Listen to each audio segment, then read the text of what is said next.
Welcome, sports fans, to the next episode of Biyyek's career. Will he get his first start today? Maybe. We'll find out. As the game starts, it is now the fourth quarter. He must come in, and he must do the comeback. Biyyek's next opponent, the Minnesota Vikings, is putting up a big challenge. Will he be able to make the comeback?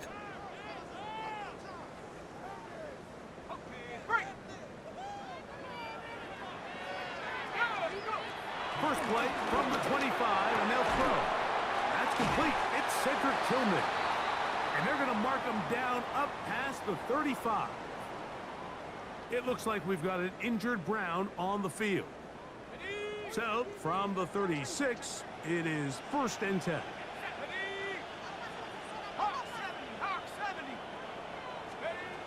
They'll look to throw. Looking down the field there, but it falls incomplete. Jerry Jeudy, the intended target, brings up second, and it'll be 2nd down.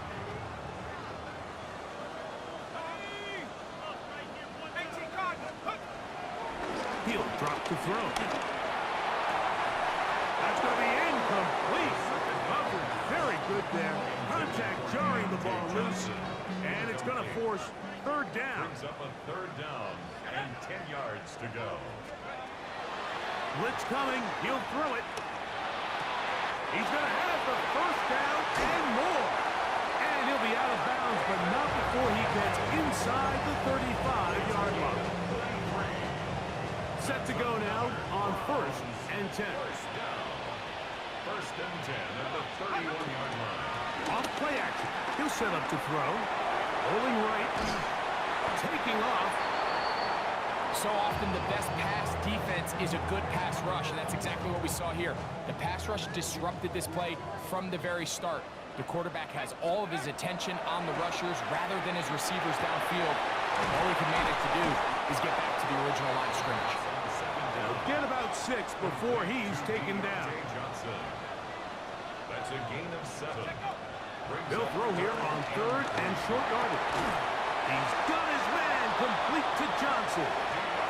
And he's going to have the 1st down. It is a gain of 6. Good conversion on 3rd down. Browns, 1st down. 1st and 10 at the 18-yard line.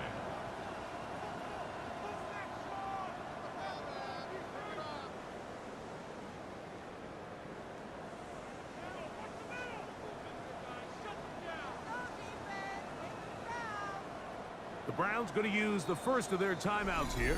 And they'll have a chance to talk things over after picking up that 1st down.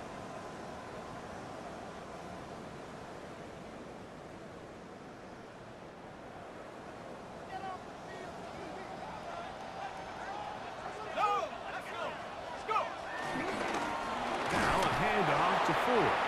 He is met and dropped. A couple of yards behind the line of scrimmage, too. At the 20-yard line.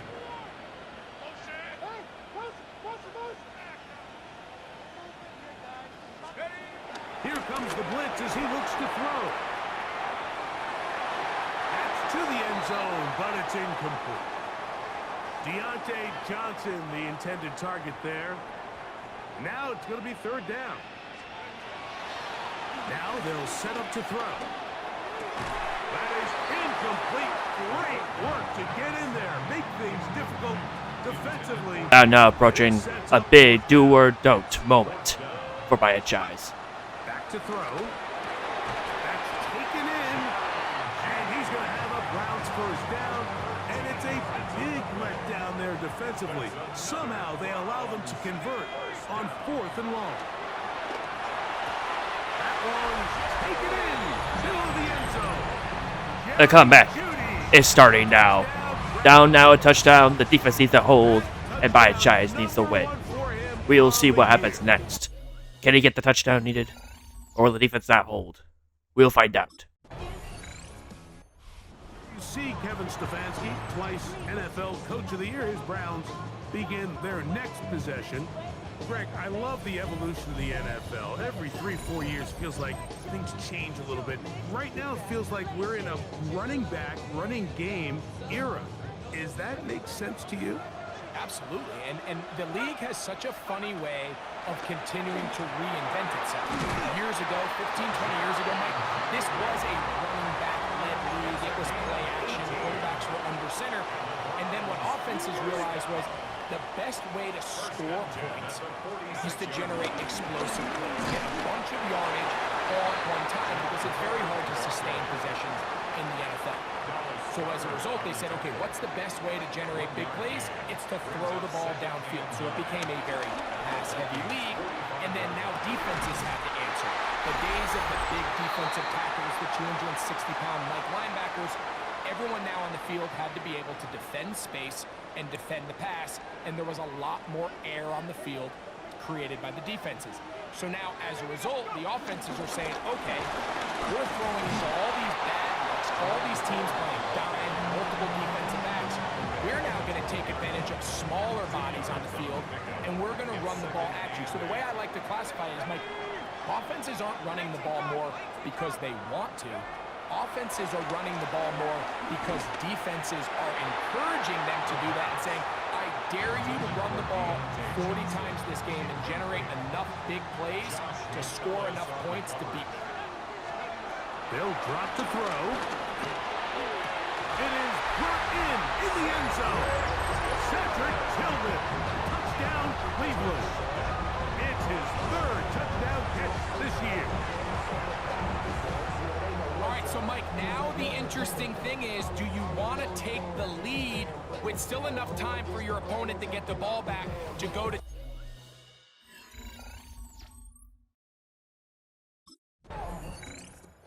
Browns offense getting set to get back to work. They'll need to get something positive going right away here. Ball starts inside their own 1-yard line.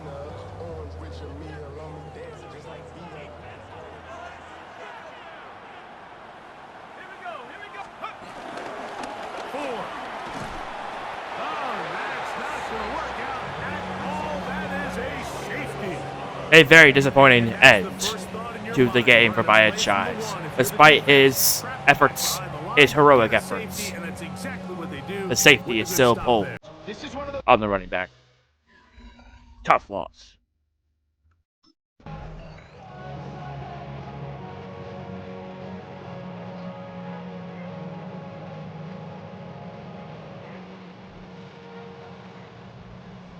So a win here for the Vikings. It'll be a long but happy flight home as they earn the victory here in London. The quarterback is down. Joe Flacco is down. Biyyek Shies is up. He must lead the game-winning touchdown here against the Jets and take on the role of the Browns starting QB for the rest of the season. They are a losing team, 2-6, but with this win, they can stay in the playoff race. And with Biyyek Shies, they might be able to pull off a miraculous comeback to make the playoffs. Will they? This is the start of that journey. On the ground, it's Judkins to start the drive. And nowhere to run on the interior of that defensive line. He'll get back only to the line of scrimmage. They'll come up now, 2nd and 9. Able to find Judy. And he'll be out of bounds across the 30-yard line. But this crowd into it now. 3rd and 2. They're going to look to throw. Completes to Njoku. And he is going to have a Browns first down as they're able to get the 3rd down conversion. The Browns try to get back and set quickly here. Time ticking away. It's a gain of 10. First down. They go play action here on 1st down. Into the hands of Cedric Tillman. Now the Browns signal for the 2nd of their timeouts, as he'll get a chance to talk it over after picking up the 1st down. They'll look to throw again. And that is taken in by Njoku. Now the Jets going to use the 2nd of their 3 timeouts as they get the stoppage with just over a minute to go in the game. Just the 1 timeout remaining as they try to navigate this 2-minute drill. 1st and 10. And he's going to be met at the line of scrimmage and taken down. The Jets going to go ahead and use their final timeout as it comes with exactly a minute to go in the football game. Off the play fake, he'll look to throw. Now a run here off the RPO, he'll keep it. And that's a touchdown as they've broken our tie here in the final minute of the fourth.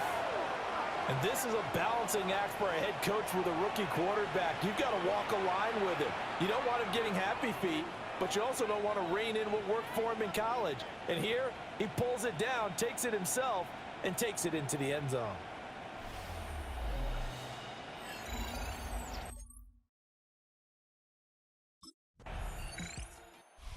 Cleveland offense making their way out. And they've got this one in hand. No timeouts remaining defensively, so this one should just be one kneel and then handshakes.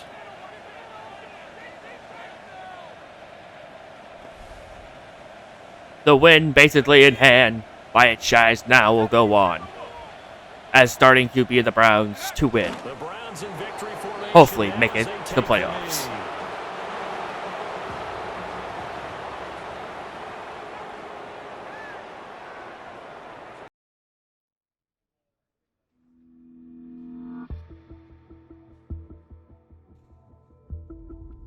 Biyyek, you're stepping into the starting role and it's well deserved. Your dedication, talent, and are invaluable, and we're fortunate to have you on the team. Embrace this opportunity with confidence, knowing you've truly earned it. Thanks, Coach Stefanski. Excited to be part of this. Listen, I know we've had our struggles here, but our fans are some of the most dedicated in the league. Are you ready for the pressure of turning this team around and giving those fans a reason to believe again?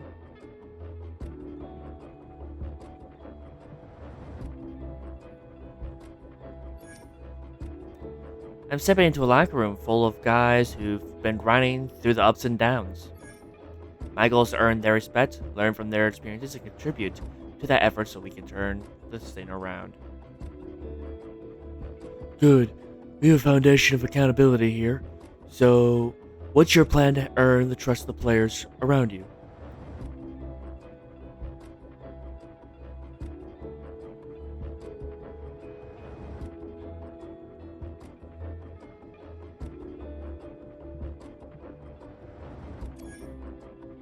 I plan on setting the tone with my work ethic. First one in facility, last one out.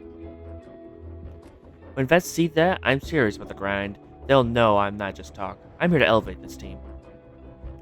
That's the perfect mindset. Keep setting the tone with your work ethic, and you'll inspire the team. One last thing, the media will have their eyes on you, so stay focused. Enjoy this moment. You've earned it.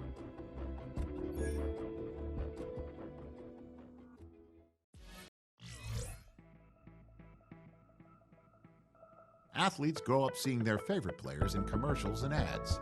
That makes it an exciting opportunity when they're asked if they'd like to become the face of a company as well. Thanks for having me over. I've got exciting news. Hopefully showing interest in a brand partnership if you keep performing like you have been.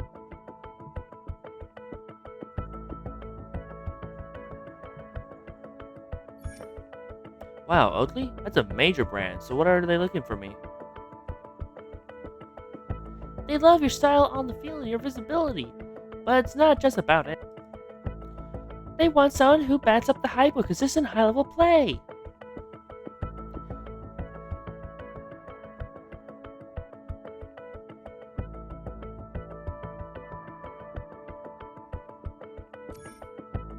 I'll make sure my performance keeps climbing. My training's been top-notch, and I'm committed to doing whatever it takes. That's exactly what they want to hear. Oakley wants more than just face for ads. They want a real ambassador. If you maintain the pace and keep earning recognition, you'll have this bill in the bag.